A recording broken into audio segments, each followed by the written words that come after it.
शिष्येणापि तथा कार्यम यथा संतोषितो गुरुः प्रियम कुर्यांच देवेशी मनोवाक्काय कर्म भी। शिष्य का कर्तव्य क्या है, साधक का कर्तव्य क्या है कि वही कार्य करे जिससे सद्गुरु प्रसन्न हो। भगवान शिव जी कहते हैं, पार्वती मन वचन कर्म से शिष्य सद्गुरु को प्रसन्न करने में तत्पर रहे, क्योंकि गुरु संतोषणादेव मुक्तो भवति पार्वती। गुरु राजी हो गए, शिष्य मुक्त हो जाएगा। गुरु अर्जन देव जी सिख धर्म के 5वें गुरु हुए। उनका एक शिष्य था जो शिष्य कहलाता था, शिष्य था नहीं, भक्त कहलाता था पर कम भक्त था। वो कहलाता था अपने को भक्त, पर भक्त था नहीं। सबके आगे बातें बड़ी बड़ी करता था, हवा में तीर फेंकता रहता था बस।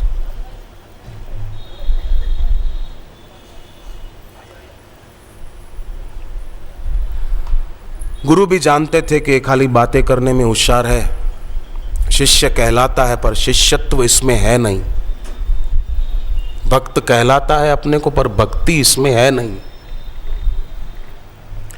एक दिन गुरु ने उसकी परीक्षा करने के इरादे से कि तू मेरा शिष्य है? बोले हाँ। भक्त है मेरा? बोले हाँ गुरुजी।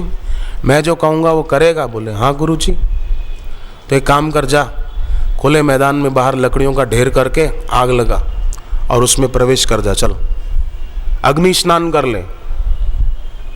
वो कहता है जो आज्ञा गुरुजी। गया, मैदान में लकड़ियों का ढेर कर दिया, पर सोच रहा है कि अब गुरुजी दूसरी आज्ञा भेजेंगे कि लौट के आ जा। खड़ा है, अभी गुरुजी की दूसरी आज्ञा आएगी, अरे छोड़ दे भैया, आजा आजा, लौट के आ जा। तो अंदर चिता में प्रवेश नहीं कर रहा, इतने में एक चोर आया। लकड़ियों में आग तो लगा दी उसने। चोर ने कहा कि तू यहां क्या कर रहा है? आज होली नहीं है, सर्दियां भी नहीं है कि तू लकड़ियां जलाकर हाथ सेक रहा हो, तूने आग क्यों लगाई इतनी सारी लकड़ियां ढेर करके? तो उसने सारी बात बताई कि गुरुजी ने आज्ञा दी है कि चिता जलाकर अग्नि स्नान कर ले, मर जा। तो बोले अब तू क्या कर रहा है यहाँ पर? गुरु ने कहा तो आज्ञा का पालन कर।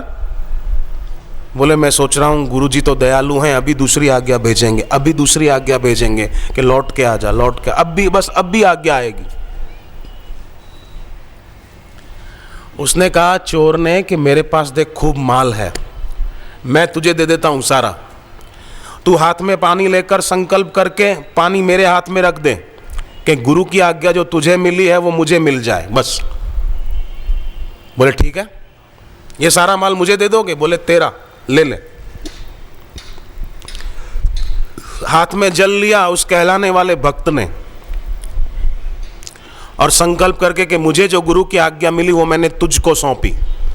चोर के हाथ में जल छोड़ दिया और चोर ने तो सिर आंखों पे जल लगाकर जलती हुई चिता में प्रवेश करने के लिए छलांग लगाई थी कि गुरु अर्जन देव प्रकट हो गए और उस चोर का हाथ पकड़ लिया और उसको अपने दिल से लगा ले कि बेटे ये खाली शिष्य अपने को कहलाता है पर वास्तव में तू मेरा शिष्य है। अब वो कहने लगा गुरुजी नहीं नहीं, मैं भी तैयारी खड़ा हूं आग में छलांग लगाने के लिए। गुरुजी ये देखो, ये मैं जा रहा हूं। गुरु ने कहा मैं तेरा हाथ पकड़ने नहीं आऊंगा, लगाना तो लगा छलांग, तू अंदर ही जाएगा, मैं तेरा हाथ नहीं पकड़ूंगा, तेरी मर्जी, तेरी जवाबदारी से। तब उसको अपनी भूल समझ में आई और उसने अपनी भूल कबूल करके माफी मांगी।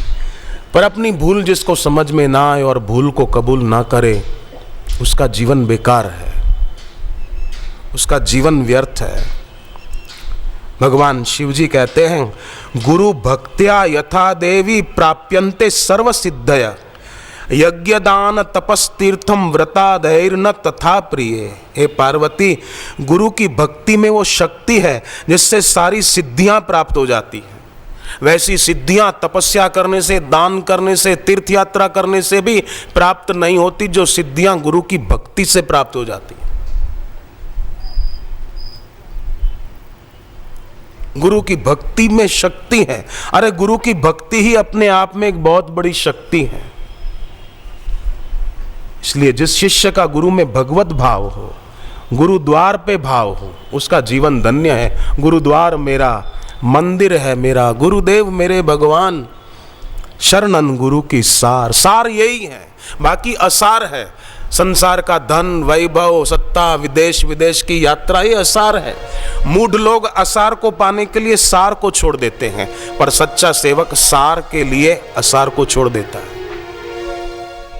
श्री गुरौ निश्चला भक्तिर्वर्धते ही यथा यथा तथा तथास्य विज्ञानम वर्धते कुलनायके। ज्यों ज्यों सदगुरु में भक्ति बढ़ती जाती है, त्यों त्यों शिष्य के विज्ञान का वर्धन होता जाता है। देखो, गुरु के मुख से ज्ञान सुना, पर ज्ञानदाता गुरु के प्रति भक्ति नहीं होगी न, तो वो ज्ञान खाली आपके शब्दों में रहेगा, आचरण में नहीं आ पाएगा। ज्ञानदाता गुरु के प्रति भक्ति भी होनी चाहिए। ज्ञानदाता गुरु के प्रति भक्ति होगी तो संसार के जो विकार हैं, भोग हैं, उनसे वैराग्य आएगा, क्योंकि भक्ति से परमार्थिक सुख मिलता है। परमार्थिक सुख मिलेगा तो क्षण भर के लिए टिकने वाले सुखों का आकर्षण छूट जाएगा। शाश्वत सुख की झलक मिल गई, शुद्र सुख का आकर्षण गया। तो इसी से कहा, श्री गुरौ निश्चला भक्तिर्वर्धते ही यथा यथा। गुरु में भक्ति बढ़ती जाएगी, त्यों त्यों शिष्य के विज्ञान का वर्धन होता जाए। उसका ज्ञान क्रियात्मक होगा, शाब्दिक नहीं होगा, बौद्धिक नहीं होगा, हार्दिक होगा। विश्वासाय नमस्तस्मै सर्वसिद्धि प्रदायने। बिना विश्वास के कुछ भी फलीभूत नहीं होता। विश्वास ही शिव रूप होता है। इसके बल पर ही मिट्टी, काष्ठ और शिलाएं भी फल प्रदान करती है।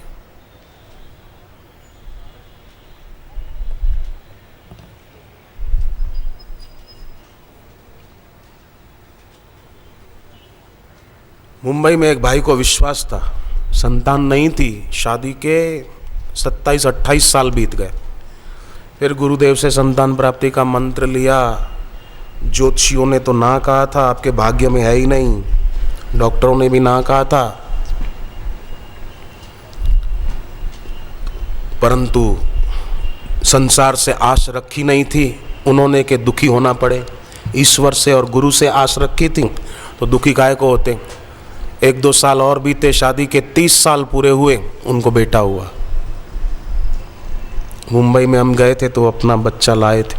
बोले देखो, 30 साल के बाद, सोच भी नहीं सकते। 20 साल 25 साल हो जाते हैं तो सब आस छोड़ देते हैं ना कि अब तो क्या 25 साल हो गए, पर 30 साल के बाद बच्चा हो। विश्वासाय नमस्तस्मै सर्व सिद्धि प्रदायने। सब प्रकार की सिद्धि मिल जाती है। तो ऐसे गुरु में मनुष्य बुद्धि न करना। महात्मा अग्रदास हो गए, भक्तमाल नामक ग्रंथ के रचयिता नाभाजी महाराज के गुरुदेव थे वो। तो वो ऐसा कहते थे कि अपने गुरु के मंत्र को साधारण अक्षर समझना ये महापाप है, और गुरु को साधारण मनुष्य समझना ये भी बोले दूसरा महापाप है।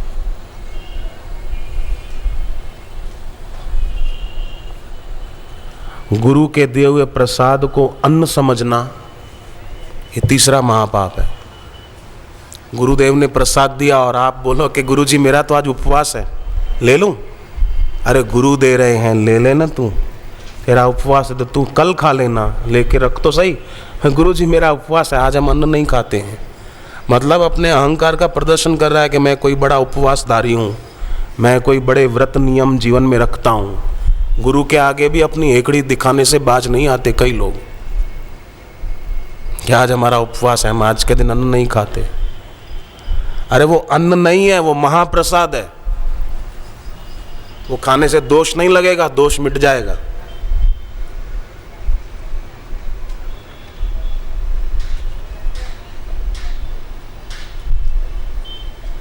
एक बार आज से 2-3 साल पहले मैं सोमवार को भी उपवास करता था। सोमवार को मैं अन्न नहीं खाता था। तो एक बार सोमवार था और गुरुदेव ने प्रसाद में सुबह मुझे, मैं समझाने के बोल रहा हूँ, बाकी वो तो गुरु का महाप्रसाद था, अन्न था वो। तो मेरा सोमवार एक क्षण के लिए तो ऐसा हुआ सोमवार है, पर गुरुदेव अपने हाथ से दे रहे हैं कि ले प्रसाद। मैंने लिया, बापू जी ने कहा अभी खा ले, मैंने लिया और खा लिया। फिर दोपहर को बापू जी ने पूछा भोजन किया, मैंने कहा गुरुदेव आज सोमवार। बोले सुबह तो तूने खा लिया था। मैंने कहा वो बापू के हाथ से मिला था ना, वो तो महाप्रसाद था, वो अन्न थोड़ी था, वो तो गुरु के हाथ से मिला, वो महाप्रसाद, वो अन्न नहीं है।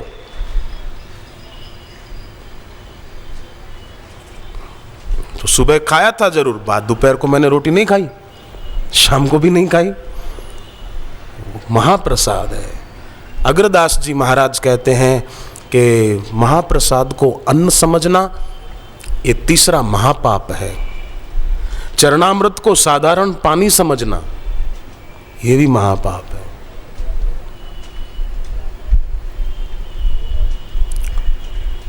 सुबह पूजा में बैठे हैं, जल भर के रखा है और आपने जप किया, पाठ किया, उसके बाद वो तो चरणामृत हो गया, वो साधारण पानी नहीं रहा। उसका पान करने से पाप नष्ट होते हैं, उसका शरीर पर, आंखों पर छींटा लगाने से हमारी शुद्धि बढ़ती है, बाह्य शुद्धि भी, और जप करने से भीतरी शुद्धि तो हुई। घर में कोई कहना नहीं मानता हो, मनमाना करता हूं, तो उसको वो चरणामृत देना चाहिए। न पिए तो दूध में डाल देना चाहिए थोड़ा। आटा गूंथते समय उसमें आटे में और पानी डालते हैं, उसकी अपेक्षा ये जप किया हुआ पानी डाल दो। देखो फिर कैसे पति को भी रंग लग जाए और पत्नी को भी रंग लग जाए, बच्चों को नहीं लगा हो तो उनको भी रंग लग जाए। आटा तो अपन तैयार करते ही हैं रोटी बनाने के लिए। तो सुबह बहने जल भर के रखो गिलास में या कोई बर्तन में और जप करो, और वो जल ढक के रख दो। जब आटा लगाओ दोपहर को रोटी बनाने के लिए तो उसी जल से लगाओ और संकल्प करके कि सबको भक्ति का रंग लगे, सबका भला हो, सब स्वस्थ रहे, सबका मन पवित्र रहे। वो रोटी खाएंगे तो रोटी नहीं, वो प्रसाद का काम करेगी। खाने वाले का मन शुद्ध होगा, बुद्धि शुद्ध होगी। जैसा खाएंगे अन्न वैसा बनेगा मन। अन्न में 3 दोष होते हैं, उन 3 दोषों से रहित अगर आप खाते हैं तो आप यथार्थ भोजन कर रहे हैं, उससे आपकी सात्विकता बढ़ेगी। 3 दोष कौन कौन से होते हैं अन्न में? जाति दोष एक होता है, दूसरा आश्रय दोष होता है, और तीसरा निमित्त दोष होता है। जाति दोष माना अगर आप लहसुन और प्याज वाला रोज खा रहे हैं तो आपका ये जाति दोष माना जाएगा, नहीं खाना चाहिए। अगर आपको भक्ति बढ़ानी है तो लहसुन और प्याज सब्जी में डालकर खा रहा है तो भक्ति नहीं बढ़ेगी, भूल जाना कि तुम भक्ति कर पाओगे। अन्न की खुराक की सात्विकता का ध्यान रखना बहुत जरूरी। लहसुन की चटनी खा रहा है और बोलता है कि मुझे मेरी भक्ति बढ़ानी है, झुक के बैठ, थोड़ा झुक के। लहसुन की चटनी खाएगा और बोले मैं भक्ति बढ़ाऊंगा, संभव नहीं है, जाति दोष। दूसरा आश्रय दोष होता है। घर में 2 मेंबर ऐसे हैं जो नॉनवेज खाते हैं और बाकी के 3 ऐसे हैं जो शुद्ध शाकाहारी हैं, तो जिन बर्तनों में नॉनवेज पका उन्हीं बर्तनों में फिर वेज पका, ये आश्रय दोष माना जाएगा। उसी चम्मच से नॉनवेज वो हिलाया बनाते समय, उसी से वेज हिलाया, आश्रय दोष। खैर घरों में तो ऐसा नहीं होता होगा, पर कई बार बाहर जाते हैं ना, होटलों में खाते हैं जो लोग, या ट्रेन में पेंट्री कार का खाते हैं, उनको ये दोष लग सकता है। इसलिए साधक को हो सके तो ऐसे बाहर नहीं खाना चाहिए। उस दिन कुछ फलाहार कर ले, कुछ और चीज़ ऐसी हो जिसमें ऐसी मिलावट ना हो, ऐसी चीज़ भले खा ले। आश्रय दोष। तीसरी शुद्धि होती है, तीसरा दोष निमित्त दोष से रहित भोजन। निमित्त दोष माना घर पे माँ, भाभी, बहन, पत्नी, जेठानी, जो भी घर में बहनें बनाएगी तो प्रेम से बनाएगी ना खाना, घर में बनाने वाली गृहिणी तो। पर होटल में किसी ने बनाया होगा तो उसने आपके स्वास्थ्य का ख्याल करके नहीं बनाया होगा, उसका तो पैसा कमाना उद्देश्य है। गुरु का मंत्र साधारण अक्षर नहीं, गुरु साधारण मानव नहीं, और भगवान की मूर्ति को, शिवलिंग है, श्री कृष्ण भगवान की मूर्ति है, राम जी की है, हनुमान जी की मूर्ति है, इनको साधारण पत्थर मानना, अग्रदास जी कहते हैं पाप है। अपने गुरु के चरणों में निष्ठा, गुरु के वचनों में निष्ठा, गुरु के मंत्र में निष्ठा होनी चाहिए कि मेरे गुरु का दरबार वो साचा दरबार है, दरबार तेरा है साचा, यहाँ कोई न खाली जाता, जोली भर भर ले जाता, बिन मांगे सब कुछ पाता। 27 साल होने को आ गए, मैंने मेरे बापू से कभी कुछ नहीं मांगा और बापू ने देने में कोई कमी नहीं रखी। हमारे घर पे भी देखे, माँ बाप भाई बहन सब सुखी हैं। मैंने कभी नहीं कहा बापू जरा दया कर दो, हमारे घर पे सब ठीक हो जाए। अरे बापू बिना मांगे दे रहे हैं। हीरे देना चाहते हैं बापू और हम उनसे कोयले मांगे, बापू 1 किलो कोयला दे दो। अरे बापू हमारी झोली हीरों से भरना चाहते हैं, सच्चे रत्नों से भरना चाहते हैं, और हम बोले बापू बस मेरे को तो थोड़े 500 ग्राम कोयले दे दो बस। तो जहां तहां दया की भीख मत मांगो। सम्राट का पुत्र अगर जहां तहां भीख मांगता रहे, 2 पैसा दे दो भैया, 3 पैसा दे दो, 1 पैसा दे दो, भगवान भला करेगा। सम्राट का बेटा अगर भीख मांगे तो सम्राट को कितना दुख होगा कि मेरी संतान, शहंशाह की संतान भीख मांग रही है। सम्राट का बेटा जो कईयों की झोली भर सकता है वो भीख मांग रहा है। श्रीकर नामक एक गोप था, शिव पुराण में कथा आती। श्रीकर नामक एक गोप था, उसने भगवान महाकाल की उपासना की थी। अब यहां से 1 घंटे का रास्ता है उज्जैन, 1.5 घंटे का। उन महाकाल की उपासना की थी और शिव जी प्रकट हुए थे उनकी तपस्या से।